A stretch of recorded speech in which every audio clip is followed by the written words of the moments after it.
From Germany, from the looted storehouse that was Nazi Germany, comes a nation's wealth in jewels. In Vienna, Army Signal Corps cameramen record an historic event as this 10th century Austrian crown is returned to its rightful owners, along with other rare and fabulous gems, including priceless relics that date back before the Crusades.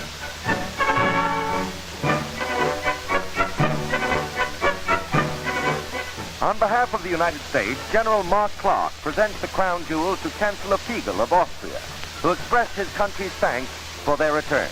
U.S. Army teams have scoured all Germany, searching for treasures stolen from museums throughout Europe. Some may never be found, but most have been recovered and returned. Enough wealth in jewels to stagger the imagination. The tides of war swept them away and brought them back.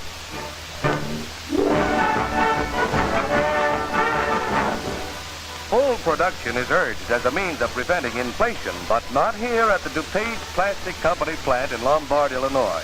Here the emphasis is upon inflation to speed up production of a plaything that evolved from a wartime life-saving device and now is finding many vital peacetime roles. For instance, take the broad subject of X-weight, from which these lovely Chicago girls are not suffering unduly. They're merely showing you how you go about it. The plastic ball is as light as a feather and as tough as an elephant.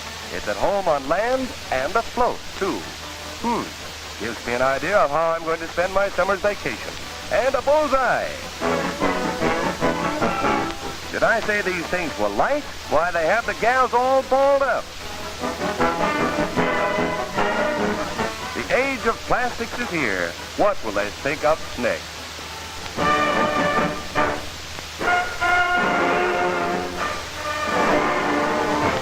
Indians from a nearby reservation arrive with furs and feathers to take part in the Northern Ontario Outfitters Carnival at North Bay.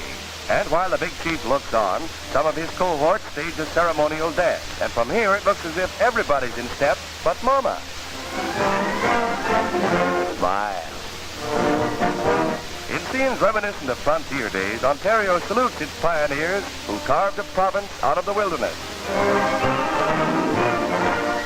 5,000 spectators get a first look at a famous family, the Dionne, mother and father and 5 famous sisters. How time passes. Seems like only yesterday, and now they're quite grown up. They'll be 12 in May.